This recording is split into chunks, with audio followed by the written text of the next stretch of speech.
మరిన్ని అప్డేట్స్ కోసం చూస్తూనే ఉండండి సాక్ష్యం టీవీ. గుంటూరు జిల్లా తెనాలిలో వైఎస్ జగన్ పర్యటన. రాకేష్, జానీ విక్టర్, బాబులాల్ కుటుంబాలకు పరామర్శ. ప్రభుత్వంపై విరుచుకుపడ్డ మాజీ సీఎం. కేసులను నేను వెనకేసుకోవడం లేదు, కానీ మీరే జడ్జిమెంట్ ఇస్తారా అంటూ వ్యాఖ్య.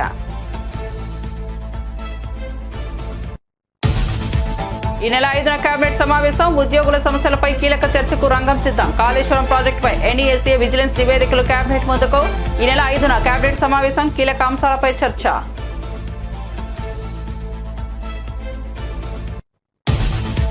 తెనాలిలో జగన్ కు నిరసన శాఖ. తెనాలిలో జగన్ పర్యటనలో ఉద్రిక్తత. ఆయన పర్యటనపై దళిత ప్రజా సంఘాల నిరసన. ఐతానగర్లో రౌడీ షీటర్లను పరామర్శించడానికి వస్తున్నారంటూ అభ్యంతరం.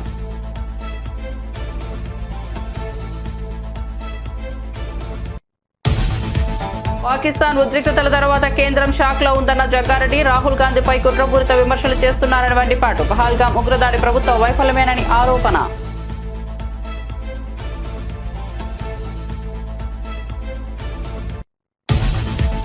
గంజాయి బ్యాచ్ ను కలవడమేంటని జగన్ కు రఘురామ ప్రశ్న. పోలీసులపై హత్యాయత్నం చేసిన వారికి జగన్ అండదండలా అని మండిపాటు. జగన్ రాజకీయంగా ఆత్మహత్య చేసుకున్నారన్న రఘురామకృష్ణంరాజు. నన్ను కస్టడీలో కొట్టించింది జగనే అంటూ తీవ్ర వ్యాఖ్యలు. ఏపీ బనకచెర్ల ప్రాజెక్టును తీవ్రంగా వ్యతిరేకిస్తున్న తెలంగాణ. ప్రాజెక్టును ఎట్టి పరిస్థితుల్లోనూ ఒప్పుకోమని మంత్రి ఉత్తమ్ స్పష్టీకరణ. సముద్రంలో కలిసే నీటిని వాడుకున్నారనడంపై ఉత్తమ్ ఆగ్రహం. కేంద్ర మంత్రి సిఆర్ పాటిల్ కు బీఆర్ఎంబీకి లేఖలు రాసినట్లు వెల్లడి. ఇక వార్త వివరాల్లోకి వెళ్తే, కేసులను నేను వెనకేసుకోవడం లేదు, కానీ మీరే జడ్జిమెంట్ ఇవ్వకూడదని పోలీసులు ప్రభుత్వానికి సూచించారు వైసీపీ అధినేత మాజీ సీఎం వైఎస్ జగన్. గుంటూరు జిల్లా తెనాలిలో పోలీసుల చేతిలో దెబ్బలు తిన్న రాకేష్, జాన్ విక్టర్, బాబులాల్ ను పరామర్శించిన తర్వాత మీడియాతో మాట్లాడిన ఆయన, కోర్టులో హాజరుపరిచే ముందు హాస్పిటల్ కు ఎందుకు తీసుకెళ్లాల్సి వచ్చింది? గాయాలు చూపిస్తే డాక్టర్ నోట్ చేయలేదని ప్రశ్నించారు. మెడికో లీగల్ కేసు అవుతుందని ఇలా చేశారా? పోలీసులు డాక్టర్ను బెదిరించి ఉండాలి. ఈ వీడియో రికార్డ్ చేసింది కూడా పోలీసులే. మంచివారైన పోలీసులు ఈ వీడియో రిలీజ్ చేశారు. చట్టాన్ని అపహాస్యం చేసింది పోలీసులే. పోలీసులు చేసిన పనిని సమర్థించుకునేందుకు వీరిపై సంఘ విద్రోహులుగా ప్రచారం చేశారు. జరిగిన ఘటన దుర్మార్గం కాదా అని ప్రశ్నించారు. వీళ్ళకి సంఘీభావం తెలపడానికి జరుగుతా ఉన్నది అన్యాయము అని చెప్పి ఎవరైనా గలమిప్పితే చంద్రబాబు నాయుడు గారు, ఆయన ఎల్లో మీడియా, ఆయనకు సంబంధించిన సోషల్ మీడియా, వీళ్ళంతా బురద జల్లుతూ వీళ్ళందరూ అనే మాటలు ఏమిటి? వీళ్ళది గంజాయి బ్యాచ్ అట, వీళ్ళు రౌడీ షీటర్లట అని రకరకాలుగా వీళ్ళ కుటుంబాన్ని పరువును తీస్తూ వీళ్ళందరూ మాట్లాడుతూ ఉన్నారు. నేను అడుగుతా ఉన్నాను, కేసులు ఎవరి మీదైనా కానీ కేసులు ఉండొచ్చు. గతంలో ఎవడైనా కూడా గిట్టిన వారు కేసులు పెడతా ఉంటారు. కేసులు ఎవరి మీదైనా ఉండొచ్చు. కానీ ఆ కేసులు ఉన్నప్పుడు ఆ కేసులు తేల్చాల్సింది కోర్టులు. అలా నేరం చేశారని మీరు చెప్పొచ్చు, చేయలేదు అని చెప్పి వాళ్ళు చెబుతారు. తేల్చాల్సింది కోర్టులు. మరి అలాంటి కోర్టులకు ఇవ్వాల్సిన అధికారం పోలీసులే తీసుకోవడం ధర్మమేనా అని అడుగుతా ఉన్నా. అంటే పోలీసులే అబాండాలు వేస్తారు, పోలీసులే జడ్జిమెంట్లు కూడా ఇస్తారు. మరి ఇలా చేయగలిగే నైతికత పోలీసులకు ఉందా అని అడుగుతా ఉన్నా. ఇలా చేయడం ధర్మమేనా అని అడుగుతా ఉన్నా. చంద్రబాబు నాయుడు గారి మీద ఇదే పోలీసులు చెప్పే లాజిక్కే, ఇదే సోషల్ మీడియాలో తెలుగుదేశం పార్టీకి సంబంధించిన వాళ్ళు దొంగ పోస్టులు పెడతా ఉన్న తీరునైతేనేమి, ఇదే ఈనాడు, ఆంధ్రజ్యోతి, టీవీ5 లాంటి ఎల్లో మీడియాలు నడుపుతా ఉన్న కథనాలు అయితేనేమి, వీళ్ళ మీద కేసులున్నాయని నేను అడుగుతా ఉన్నా. ఇదే చంద్రబాబు నాయుడు మీద 24 కేసులున్నాయి. మరి చంద్రబాబు నాయుడు మీద 24 కేసులున్నాయని చెప్పి చంద్రబాబు నాయుడు గారిని నడి రోడ్డు మీదకి తీసుకొని వచ్చి తన్నడం ధర్మమే అవుతుందా అని అడుగుతా ఉన్నా. వాళ్ళన్న రాకేష్ పాలిటెక్నిక్ మెకానికల్, ఆ పిల్లాడికి సంబంధించిన కాలుకు సంబంధించిన ఎక్స్రే. ఇలా కాలు ఇరిగిపోయింది, లోపల రాడ్ ఉంది, రాడ్ పెట్టి ఆ రాడ్కు కాలును ముడేసి డాక్టర్లు ఈ మాదిరిగా ఉన్న పరిస్థితిని చూస్తే, పోలీసులు ఆ కాలు మీద కాలు పెట్టి నడి రోడ్డు మీద ఆ పోలీసు కాలు తొక్కుతూ ఆ రాకేష్ అనే పిల్లోడిని ఇలా కొట్టడం, అది కూడా నడి రోడ్డు మీద షేమింగ్ చేస్తూ చేయడం ధర్మమేనా అని అడుగుతా ఉన్నా. రాష్ట్రంలో కొనసాగుతున్న తెలంగాణ ప్రభుత్వం కీలక అభివృద్ధి పరిపాలనా అంశాలపై చర్చించేందుకు జూన్ 5న కేబినెట్ సమావేశం నిర్వహించనుంది. మధ్యాహ్నం 3 గంటలకు రాష్ట్ర సచివాలయంలో ఈ సమావేశం జరగనుంది. ముఖ్యమంత్రి రేవంత్ రెడ్డి అధ్యక్షతన కేబినెట్ సమావేశం కీలక నిర్ణయాలకు వేదిక కానుంది. ఈ సమావేశంలో పలు ముఖ్య అంశాలపై చర్చ జరగనుంది. ముఖ్యంగా ఉద్యోగుల సమస్యల పరిష్కారానికి రాష్ట్ర ప్రభుత్వం ఏర్పాటు చేసిన కమిటీ ఇచ్చిన నివేదికపై ఈ సమావేశంలో విశ్లేషణ జరగనుంది. పాత పింఛన్ విధానం, ప్రమోషన్లు, బదిలీలు, ఖాళీల భర్తీ తదితర అంశాలపై తీసుకునే నిర్ణయాల కోసం ఇది కీలకంగా మారింది. గుంటూరు జిల్లా తెనాలిలో వైసీపీ అధినేత మాజీ సీఎం జగన్ పర్యటనలో ఉద్రిక్తత నెలకొంది. ఆయన పర్యటనపై దళిత ప్రజా సంఘాల నిరసన తెలిపాయి. ఐతానగర్లో రౌడీ షీటర్లను పరామర్శించడానికి వస్తున్నారంటూ అభ్యంతరం వ్యక్తం చేశాయి. జగన్ కాన్వాయ్ వస్తున్న సమయంలో నల్ల బెలూన్లతో దళిత సంఘాలు నిరసన వ్యక్తం చేశాయి. జగన్ కు వ్యతిరేకంగా ఆయా సంఘాల నేతలు నినాదాలు చేశారు. రాజ్యాంగం ద్వారా గౌరవించబడినటువంటి చట్టం మీద పోలీసులపై హత్యా ప్రయత్నం చేసినటువంటి వ్యక్తులని పోలీసు వారు భయం చెప్పే పంతులో 4 దెబ్బలు కొడితే ఆ కొట్టినటువంటి వ్యక్తులు ఒక మానవ మృగాలు రౌడీ షీటర్లు ఒక్కొక్కరికై 10 కేసులు ఉన్నటువంటి వ్యక్తులు మర్డర్ కేసులు గంజాయి కేసులు ఉన్నటువంటి వ్యక్తుల్ని ఈ రోజు జగన్మోహన్ రెడ్డి గారు పరామర్శించడానికి వచ్చారంటే జగన్మోహన్ రెడ్డి గారికి సిగ్గుందా అసలు ఆ మాట్లాడటానికి కూడా బాధ. ఎందుకంటే రాజశేఖర రెడ్డి గారు అంటే మా గౌరవం. రాజశేఖర రెడ్డి గారి బిడ్డగా ఒక జగన్మోహన్ రెడ్డి గారిని ఈ సమాజం అంతా చేదరించుకుంటుందో అర్థం చేసుకోవచ్చు అని చెప్పి తెలియజేస్తూ, మరి నూతక రవికిరణ్ ఇదే తెనాలి ప్రాంతంలో నూతక రవికిరణ్ అయిన మాది కులానికి చెందినటువంటి వ్యక్తిని అతి దారుణంగా ముక్కలుగా నరికి 2022 మార్చి 20వ తారీఖున సముద్రాల పవన్ కుమార్ అలియాస్ లడ్డు అనే రౌడీ షీటర్లు అత్యంత దారుణంగా గురువులకు చంపి చవాన్ని కూడా దొరకని పరిస్థితులు చేస్తే ఆ రౌడీ షీటర్లని ఆ రోజు ఖండించినటువంటి జగన్మోహన్ రెడ్డి, ఆ రోజు ఆ ముద్దాయిలకి సపోర్ట్ చేసినటువంటి అప్పటి ఎమ్మెల్యే అన్నబోతు సుకుమారు, ఆ ముద్దాయిలు సపోర్ట్ చేసినటువంటి అప్పుడు ఎమ్మెల్యే అప్పుడు మన రాష్ట్ర మంత్రి వర్యులు మరి మేరుగు నాగార్జున గారు మీరు పిలిస్తే ఈ రోజు రౌడీ షీటర్లను పరామర్శించడానికి వచ్చారంటే జగన్మోహన్ రెడ్డి గారు దళితులు ఖచ్చితంగా 2024లో ఏ విధంగా బుద్ధి చెప్పారో 2024లో ఏ విధంగా బుద్ధి చెప్పారో మళ్లీ రానున్న ఎన్నికల్లో కూడా అదే బుద్ధి చెప్పాలని చెప్పి తెలియజేస్తున్నాను. అలాగే సమాజానికి ఒక విజ్ఞప్తి చేస్తా ఉన్నారు.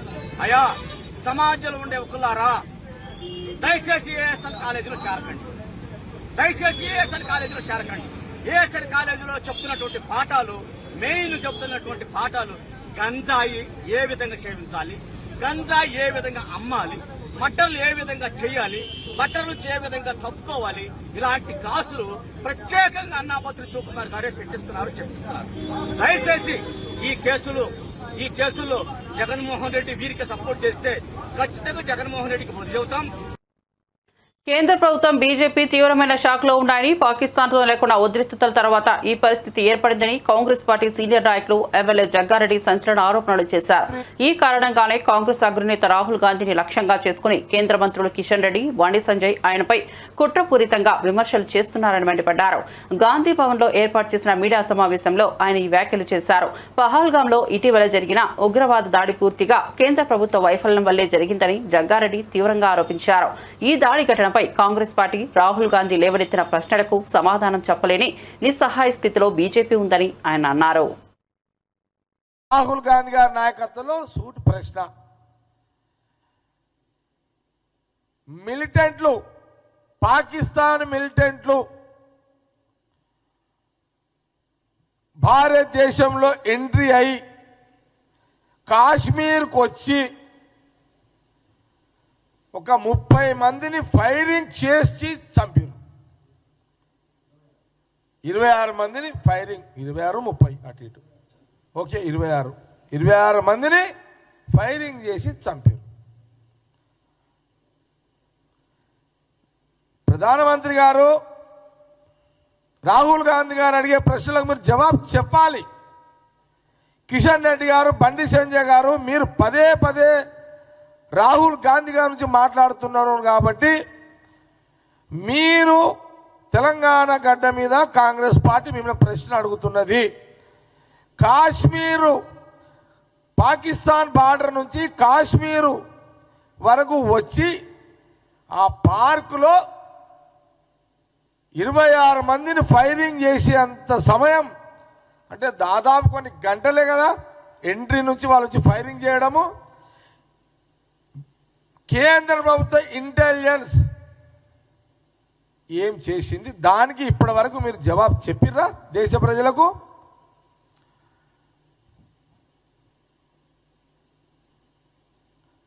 కిషన్ రెడ్డి గారు, బండి సంజయ్ గారు ఫస్ట్ తెలంగాణ ఈ దేశ ప్రజలతో పాటు తెలంగాణ ప్రజలకు, తెలుగు ప్రజలకు ఇటు తెలంగాణ కానీ అటు ఆంధ్రప్రదేశ్ ప్రజలకు, మీ తెలుగు వాక్యాన్ని వింటున్న తెలుగు ప్రజలకు, 2 రాష్ట్రాల ప్రజలకు మీరు జవాబు. మేము అడిగిన ప్రశ్న ముందు నంబర్ 1, బార్డర్ నుంచి మిలిటెంట్లు పాకిస్తాన్ మిలిటెంట్లు వచ్చి ఫైరింగ్ చేసి చంపిర్రు, వచ్చిర్రు, మన వాళ్ళని చంపిర్రు, మళ్ళీ తిరిగి పొయ్యిర్రు, దాచుకున్నారు. మీ నిఘా వర్గాలు, మీ బీజేపీ ప్రభుత్వం యొక్క ఉన్న గవర్నమెంట్లో ఉన్న నిఘా వర్గాలు, పోలీస్ యంత్రాంగము ఏం చేసింది? ఫైరింగ్ అయ్యేంత వరకు ఎందుకు మీ దగ్గర ఇన్ఫర్మేషన్ లేదు అంటే మీరు నిద్రావస్థలో ఉన్నారు. మీ నిద్రావస్థలో మీ పొరపాట్లు, మీ ప్రభుత్వం పొరపాట్లని కప్పిపుచ్చుకునే ప్రయత్నంలో రాహుల్ గాంధీ గారి మీద డైవర్షన్ చేసే ప్రక్రియలో ఇదంతా మీరు మాట్లాడడం జరుగుతుంది. ఫస్ట్ దీనికి జవాబు చెప్పాలి మీరు. ఇక మీరు రేపటి నుంచి ఏది మాట్లాడినా ఫస్ట్ దీనికి జవాబు చెప్పాలి. మీరు దీనికి జవాబు చెప్పకుండా రాహుల్ గాంధీ గారి మాట్లాడితే తెలంగాణ గడ్డ మీద మిమ్మల్ని ప్రతిఘటిస్తాము. దీని మీద నేను పిసిసి ప్రెసిడెంట్ మహేష్ కుమార్ గౌడ్ గారితో, సీఎం రేవంత్ రెడ్డి గారితో, నటరాజన్ గారితో నేను మాట్లాడతా. తప్పులు మీరు చేసి రాహుల్ గాంధీ ప్రతిపక్ష నాయకుడిని ప్రశ్నిస్తారు. ఇది మీరు జ్ఞానం ఉండి అజ్ఞానులుగా మీరు ప్రవర్తిస్తున్నదే. ఇంత దుర్మార్గమైన మీ ఆలోచన, ఇంత నీచమైన మీ సంస్కృతి, మీ ఆలోచన, ప్రతి అంశాన్ని రాజకీయంగా వాడుకోవడము, ఓట్లగా మలుచుకోవడము, మీ బతుకులు బతికించుకోవడం రాజకీయంగా. ఇదే కదా మనం చూస్తున్నది. తెలంగాణ, భారతదేశంలో తెలంగాణ గడ్డ మీద బీజేపీ ప్రభుత్వం పార్టీ యొక్క విధానాలు.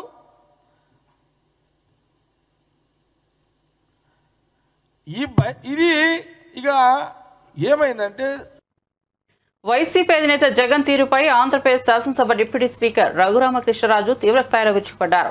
నేర చరిత్ర కలిగిన వ్యక్తులను జగన్ పరామర్శించడం దిగజారుడు ఓట్ల రాజకీయాలకు నిదర్శనమని ఆయన మండిపడ్డారు.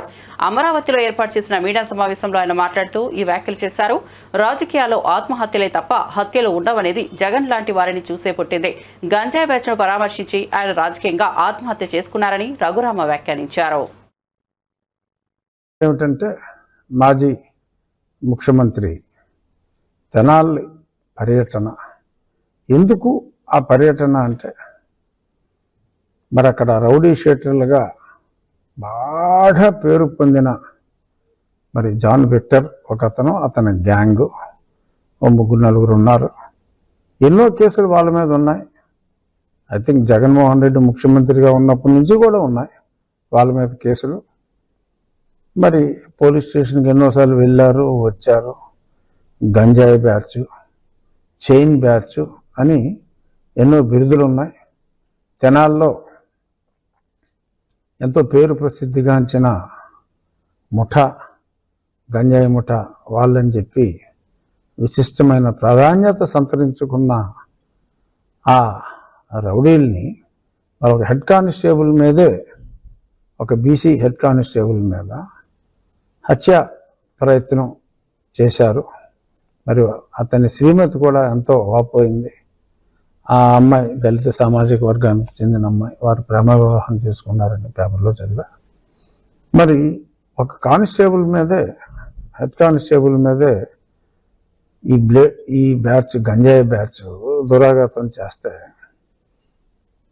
మరి పబ్లిక్లో కూడా ఒక అవేర్నెస్ రావాలి. ఏదో చాటున వాళ్ళని దండించిన, అలా జైలుకి వెళ్ళటం రావటం ఒక అలవాటుగా మారిపోయిన ఆ దుండగులకి ఏ శిక్ష విధించినా తప్పులేదు. మరి పబ్లిక్లో ఓకే, చట్టపరంగా తప్పే. ఇలాంటి చోట్లే చట్టం, న్యాయం, ధర్మం అనేవి కూడా వస్తూ ఉంటాయి. అధర్మం ఏం కాదు, అన్యాయం ఏం కాదు, కానీ డెఫినెట్గా చట్టానికి కాస్త వ్యతిరేకమే పబ్లిక్లో అలాగా చేయటం. మరి ఒక డాక్టర్ని, సుధాకర్ని నడి రోడ్డు మీద కొట్టించిన వ్యక్తి, అప్పటి ముఖ్యమంత్రి మరి సుబ్రహ్మణ్యాన్ని పార్సిల్ చేసిన వ్యక్తిని, మద్దతు ఇచ్చిన వ్యక్తి అప్పటి ముఖ్యమంత్రి. ఇలా ఎన్నో ఉన్నాయి, చాలామంది కూడా మాట్లాడినట్టున్నారు. ఆ విషయాల జోలికి నేను వెళ్ళను. కానీ ఈరోజు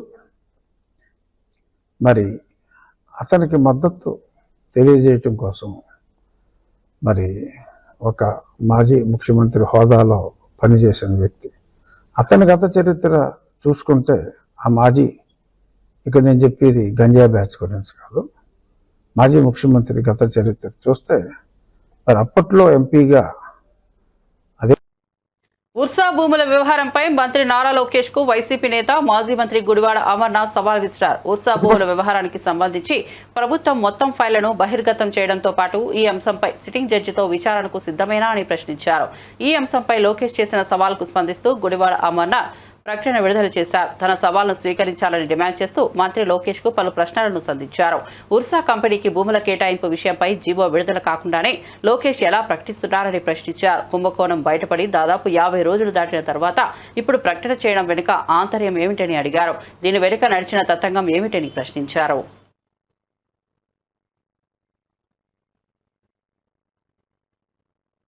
గంజాయి వ్యాపారులు, డ్రగ్స్ డీలర్లు, బ్లేడ్ బ్యాచ్లకు జగన్ గౌరవ అధ్యక్షుడిగా నియమిస్తే బాగుంటుందేమోనని పొలిట్ బ్యూరో సభ్యులు ఎమ్మెల్యే నక్క ఆనందబాబు ఎద్దేవా చేశారు.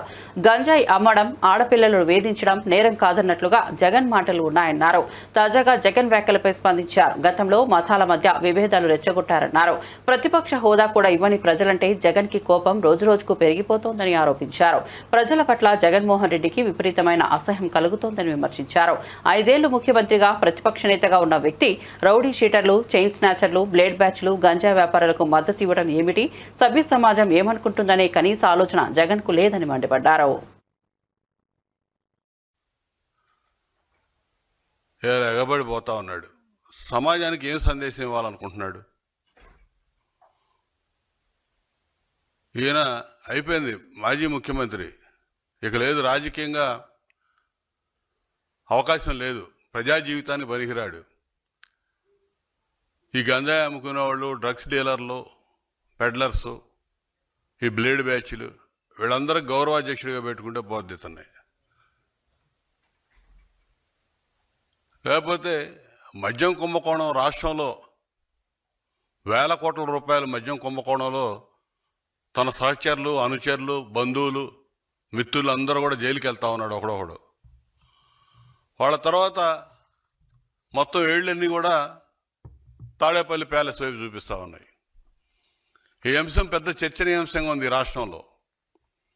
ఇటువంటి అంశాల నుంచి పక్కదారి పట్టించడం కోసం ఇలాంటి చౌకబారు పనులు చేస్తూ ఉన్నాడు.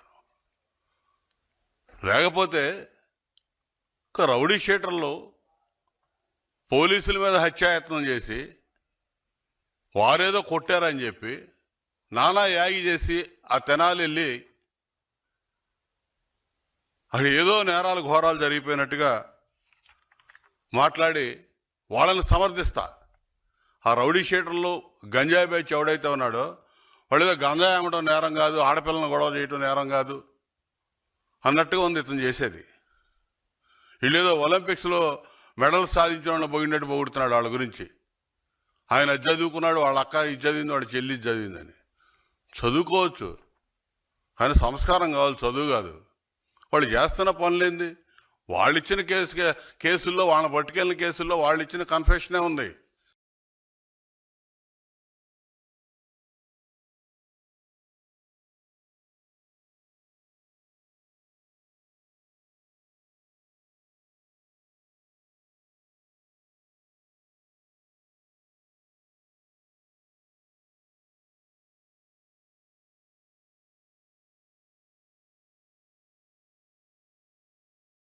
నీ ప్రభుత్వంలో, జగన్ పాలనలో ప్రశ్నిస్తే నేరం అయిపోయింది. ప్రజలు స్వేచ్ఛగా మాట్లాడుకుంటున్నారు, స్వేచ్ఛగా ప్రశ్నిస్తున్నారు, స్వేచ్ఛగా తిరుగుతూ ఉన్నారు. ఈ ప్రభుత్వంలో నువ్వు సొంత చెల్లిని ప్రశ్నిస్తే బయటికి నెట్టింది నువ్వు. నీ లోపాలు ఎత్తి చూపినందుకు బాబాయిని నట్టనెలువున నరికి చంపించింది నువ్వు. ప్రశ్నించక ముందే జైలుకి పంపించి నీ సహచరుడుగా ఉన్నటువంటి విజయసాయిరెడ్డిని నీ దగ్గర నుంచి ఎల్లగొట్టుకుంది నువ్వు ప్రశ్నించడం నేరమని మా ప్రభుత్వంలో మాట్లాడతావు. ప్రజలకు తెలీదా? మంగళగిరి నుంచి తీసుకొచ్చారంట. మంగళగిరికి తెనాలికి ఎన్ని కిలోమీటర్లు అండి? 18 కిలోమీటర్లు. నేరస్తుడు మంగళగిరిలో ఉంటే తెనాల్లో నేరం చేసి మంగళగిరి నుంచి తీసుకెళ్ళడం పెద్ద ఇష్యూవా? నువ్వు హైదరాబాద్ నుంచి రఘురామకృష్ణరాజు గారిని తీసుకొచ్చావు గుంటూరు, అరికాలు కోటింగ్ ఇప్పించావు, కేసులు నడుస్తూ ఉన్నాయి, దానిలో కూడా మరి జైల్లోకి పోతా ఉన్నారు. విశాఖ నుంచి నలందా కిషోర్ని కర్నూలు తీసుకుపోయావు.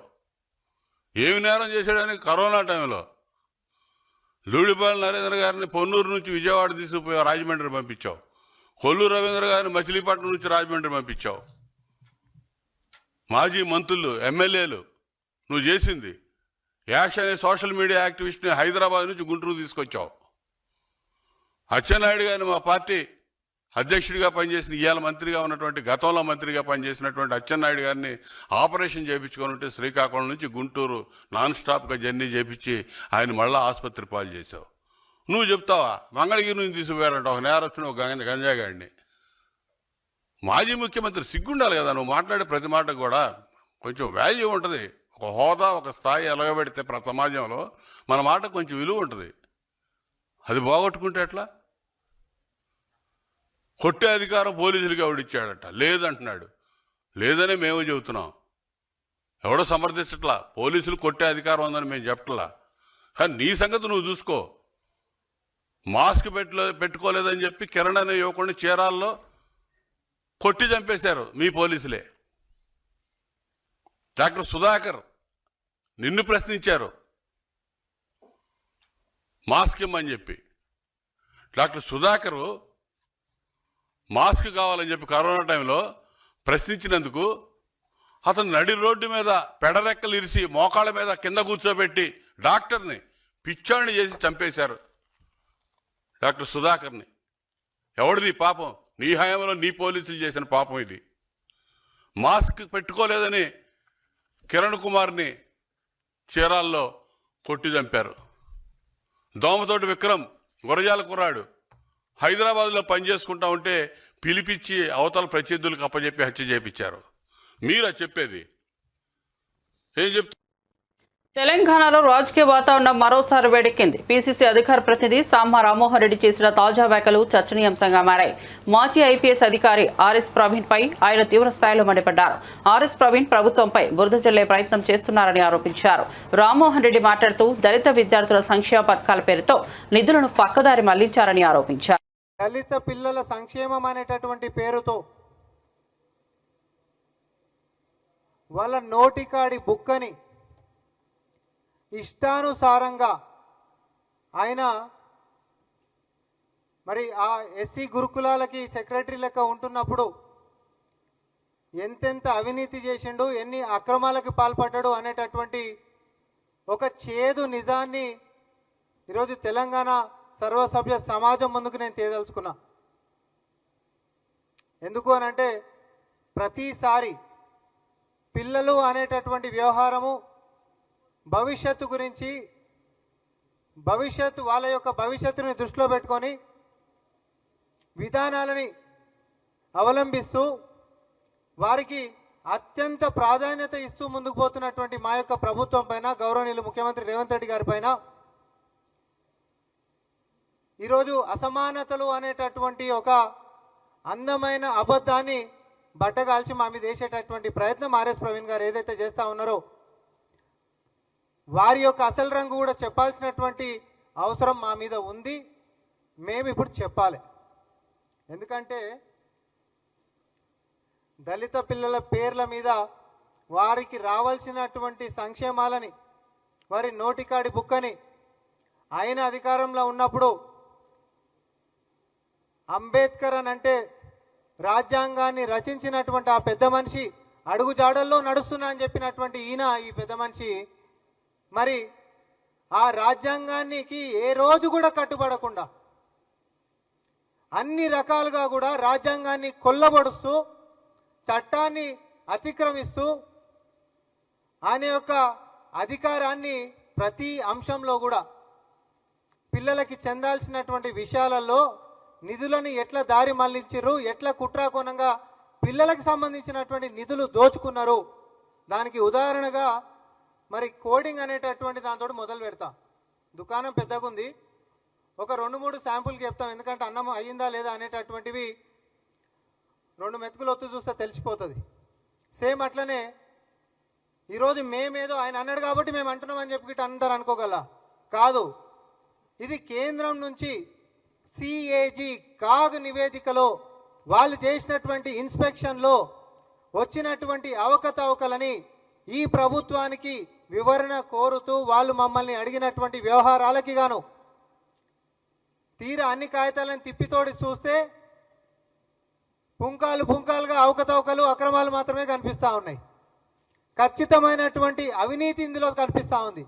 వ్యక్తిగతంగా నేను అసలు ఏంటిది దీనికి సంబంధించినటువంటి వ్యవహారం అని చెప్పి తవ్వినా కొద్దిగా దీని లోతు ఇంకెప్పటికీ బయటపడుతుందో, ఇది మన స్థాయికి తగ్గటువంటిది కాదు. ఇది ఖచ్చితంగా మేము ప్రభుత్వం నడిపించినప్పటికీ కూడా ఒక విజిలెన్స్ విచారణతోటి మాత్రమే తెలంగాణ సమాజం ముందుకు తీసుకొని రావాలి అనేటటువంటి ఒక వాదంతో నేను ఈ ప్రెస్ మీట్ పెట్టడం జరిగింది.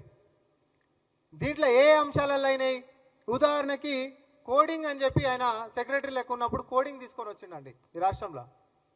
ఏమని అంటే ముందు ఒక 2 స్కూళ్ళలో మిస్ వరల్డ్ పోటీల నిర్వహణపై బీఆర్ఎస్ నేత తుల ఉమా తీవ్రంగా స్పందించారు. మహిళ చేతి పట్టుకుని మాట్లాడడం ఏమిటని ఆగ్రహించారు. ఆమెను బొబ్బలా చూశారా లేక మనిషిగా చూశారా అని ప్రశ్నించారు. 200 కోట్లు ఖర్చు పెట్టి సీఎం, మంత్రులు, ఎమ్మెల్యేలు ఎంజాయ్ చేసినట్లు ఆమె ఆరోపించారు. ఈ వేడుకల వ్యవహార శైలితోనే మిస్ ఇంగ్లాండ్ మధ్యలోనే వెళ్లిపోయిందని గుర్తు చేశారు. మిస్ వరల్డ్ పోటీలతో దేశ పరువు, తెలంగాణ పరువు బజార్లో పడిందని మండిపడ్డారు. అంటే ఒక డ్యాన్సులు చేసే మనుషులుగా చిత్రీకరించి చూసి ఒక బొమ్మల్లాగా ఆడిపియాలన్నటువంటి ఒక ఆలోచనతోటి ఎక్కడికి పడితే అక్కడికి తీసుకెళ్లడం, గంటలు నిలబెట్టడం, ఇవన్నీ చూసి ఆమె మధ్యలో వెళ్ళిపోయినటువంటి మహిళ ఆమె ఆవేదన అక్కడికి చెప్పుకుంటే ఈ చామాల కిరణ్ రెడ్డి గారు ఏం మాట్లాడుతున్నాడు? ఆయన మతి ఉన్నదా? ఆయనకు అసలు మతి భ్రమించిందా? ఏం మనిషి అసలు? ఒకవైపేమో అందాల పోటీలను పెట్టి ఈ భారతదేశ మహిళలను, తెలంగాణ మహిళల్ని అవమానపరిచిర్రు. తెలంగాణ పరువు, భారతదేశ పరువు, భారతదేశ ప్రజల పరువు తీసిర్రు. అది పోయి దాని గురించి ఆలోచించకుండా ఎక్కడో ఈ మధ్యలో పోయినటువంటి మహిళ ఆమె పడ్డ బాధలు, ఆమె పడ్డ అవమానాలు అక్కడ చెప్తే బీఆర్ఎస్కు సంబంధం అంటాడు. అంటే ఈయనకు మతి ఉంది అంటే మేము ఆమె దగ్గరికి పోయి మేము మాట్లాడిస్తామా? సిగ్గుండి మాట్లాడుతుండా? సిగ్గు లేకనా? మతి ఉండా? మతి లేక మాట్లాడుతున్నాడా? ఎంత ఆశ్చర్యం అంటే వాళ్ళు ఎంత ఘోరంగా ఉన్నదంటే, ఒక మహిళ ఆమె ఇక్కడ అందాల పోటీలలో పాల్గొనడానికి వచ్చింది. ఎంతమంది పురుషులు ఉన్నారు చూడండి. ఆమె చెయ్యి ఎట్లా పట్టుకుంటారండి? ఆ చెయ్యి పట్టుకోవచ్చా? చెయ్యి పట్టుకొని ఆమె ఆ ముఖం కవలికలు చూడండి ఎట్లా ఉన్నాయో, వణుకుతున్నట్టు, భయపడుతున్నట్టు, ఫ్రీగా ఉన్నదా ఆమె? ఇది ఇక్కడ వాళ్ళ ప్రవర్తించినటువంటి తీరు. ఇంకొకటి, రియల్ ఎస్టేట్ ఆఫీసుల చుట్టూ తిప్పడం. రియల్ ఎస్టేట్ ఆఫీసుల చుట్టూ తిప్పి గంటలు వాళ్ళను నిలబెట్టి తమాషా చూడడం. ఇక్కడ మీరు 200 కోట్లు ఖర్చు పెట్టి అందాల పోటీలు పెట్టి చేసిన నిర్వాకం, ఇది వాళ్ళ పరిస్థితి. ఇదే కాదు, ఇవాళ మీరు చూస్తే ఇక్కడ అంతా వాళ్ళ కుటుంబం, వాళ్ళ ముఖ్యమంత్రి గారి అమ్మాయితోటి పోటీలలో పాల్గొనేటువంటి అమ్మాయికి సంబంధం ఏందండి? ఆ కుటుంబ సభ్యులందరూ కలిసి వాళ్ళతోటి భోజనాలు చేయడం, ఎంజాయ్ చేయడం, వాళ్ళతోటి సంభాషించడం, ఇది వాళ్ళ పరిస్థితి. ఇక మన తెలంగాణకు ఒక ప్రత్యేకత ఉంది. మన తెలంగాణ కల్చర్ ఒక భిన్నమైనటువంటి కల్చర్. అది బోనాలు కావచ్చు, బతుకమ్మ కావచ్చు, మనం చాలా సాంప్రదాయబద్ధంగా మనం ఆడుకుంటాం. కానీ మనకున్నటువంటి ఆ సాంప్రదాయాన్ని, మనకున్నటువంటి ఆ పండుగ యొక్క గొప్పతనాన్ని చెప్పులు వేసుకొని బతుకమ్మ ఆడతామా మనం? మనం ఒక దేవతలాగా పూజిస్తాం కదా బతుకమ్మను, ఎంతో గౌరవిస్తాం కదా, ఎంతో భక్తి శ్రద్ధలతోటి ఆ బతుకమ్మను ఆడుకుంటాం కదా. చెప్పులేసి ఆడుతున్నారు బతుకమ్మను. ఇంత దారుణమా? అదే కాదు, ఈ రాష్ట్ర మహిళల్ని అందాల పోటీలు నిర్వహించి ఆ అందాల పోటీలలో పాల్గొనడానికి వచ్చినటువంటి మహిళల కాళ్ళు ఎవరితోటి గడిగిస్తారు మీరు? ఎప్పుడు గడుగుతారు చెప్పండి కాళ్ళు? పెళ్ళి అయినప్పుడు, బిడ్డను కన్యాదానం చేసినప్పుడు కాళ్ళు గడుగుతాం, అల్లుడి కాళ్ళు గడుగుతాం, మళ్ళీ చనిపోయినప్పుడు గడుగుతాం. అవునా కదా? స్నానం చేపించి కాళ్ళు కడిగి పసుపు బొట్టు అన్ని పెట్టి మనం సాగనంపుతాం చనిపోయినప్పుడు. ట్రూత్ న్యూస్ కి స్వాగతం. ముందుగా హెడ్లైన్స్ చూద్దాం.